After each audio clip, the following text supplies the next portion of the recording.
नमः शिवाय। जिस प्रकार इस ब्रह्मांड का ना कोई अंत है और ना ही कोई शुरुआत, उसी प्रकार शिव अनादि है। संपूर्ण ब्रह्मांड शिव के अंदर समाया हुआ है। आइए श्रवण करते हैं सोमवार व्रत कथा।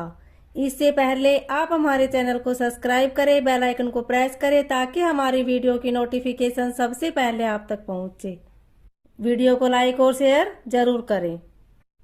एक समय की बात है, किसी नगर में एक साहूकार रहता था। उसके घर में धन की कोई कमी नहीं थी, लेकिन उसकी कोई संतान नहीं थी।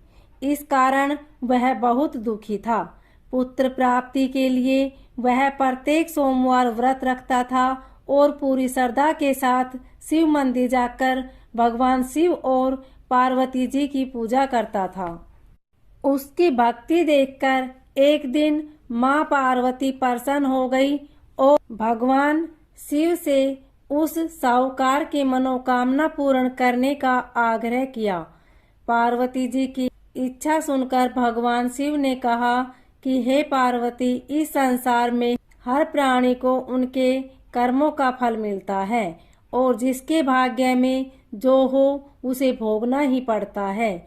लेकिन पार्वती जी ने साहूकार की भक्ति का मान रखने के लिए उसकी मनोकामना पूर्ण करने की इच्छा जताई। माता पार्वती के आग्रह पर शिवजी ने साहूकार को पुत्र प्राप्ति का वरदान तो दिया, लेकिन साथ ही यह भी कहा कि उसके बालक की आयु केवल 12 वर्ष की होगी। माता पार्वती और भगवान शिव की बातचीत को साहूकार सुन रहा था। उसे न तो इस बात की खुशी थी और न ही दुख। वह पहले की भांति शिवजी की पूजा करता रहा। कुछ समय के बाद साहूकार के घर एक पुत्र का जन्म हुआ।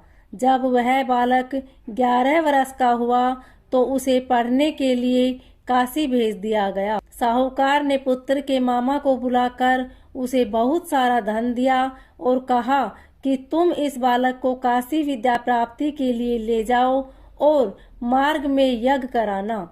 जहाँ भी यज्ञ कराओ वहाँ ब्राह्मणों को भोजन कराते और दक्षिणा देते हुए जाना। दोनों मामा भांजे इसी तरह यज्ञ कराते और ब्राह्मणों को दान दक्षिणा देते काशी की ओर चल पड़े। रात में एक नगर पड़ा जहाँ नगर के राजा की कन्या का विवाह था, लेकिन जिस राजकुमार से उसका विवाह होने वाला था वह एक आंख से काना था। राजकुमार के पिता ने अपने पुत्र के काना होने की बात को छुपाने के लिए एक चाल सोची। साहूकार के पुत्र को देखकर उसके मन में एक विचार आया। उसने सोचा, क्यों न इस लड़के को दूल्हा बनाकर राजकुमारी से विवाह करा दूं। विवाह के बाद इसको धन देकर विदा कर दूंगा और राजकुमारी को अपने नगर ले जाऊंगा।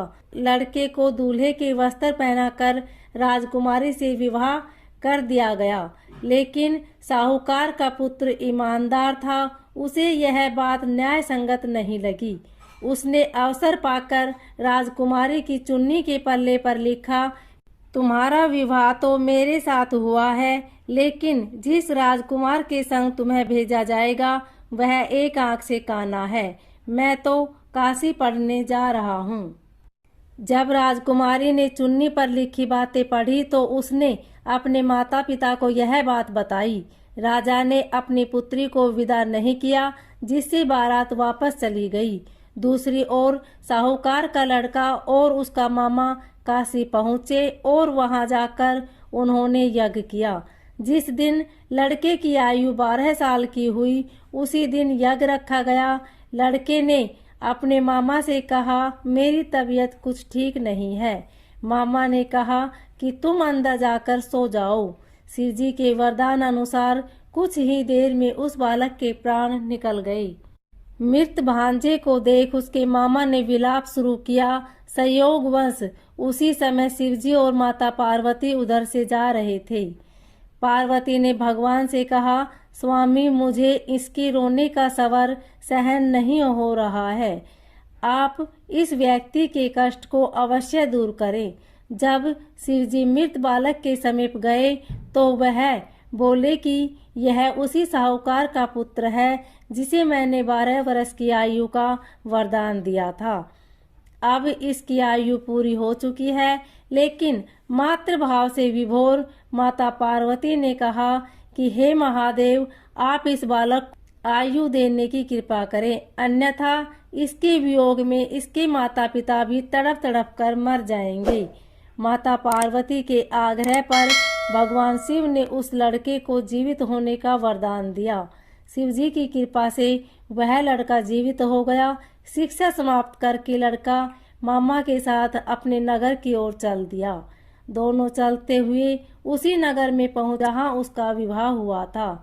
उस नगर में भी उन्होंने यज्ञ का आयोजन किया। उस लड़के के ससुर ने उसे पहचान लिया और महल में ले जाकर उसकी खातिरदारी की और अपनी पुत्री को विदा किया। इधर साहूकार और उसकी पत्नी भूखे प्यासे रहकर बेटे की प्रतीक्षा कर रहे थे। उन्होंने प्रण कर रखा था कि यदि उन्हें अपने बेटे की मृत्यु का समाचार मिला तो वह भी प्राण त्याग देंगे, परंतु अपने बेटे के जीवित होने का समाचार पाकर वह बेहद प्रसन्न हुए। उसी रात भगवान शिव ने व्यापारी के सौपन में आकर कहा, हे श्रेष्ठी, मैंने तेरे सोमवार के व्रत करने और व्रत कथा सुनने से प्रसन्न होकर तेरे पुत्र को लंबी आयु प्रदान की है। इसी प्रकार से जो कोई सोमवार व्रत करता है तथा कथा सुनता है और पढ़ता है, उसके सभी दुख दूर होते हैं और समस्त मनोकामनाएं पूर्ण होती है। ओम नमः शिवाय।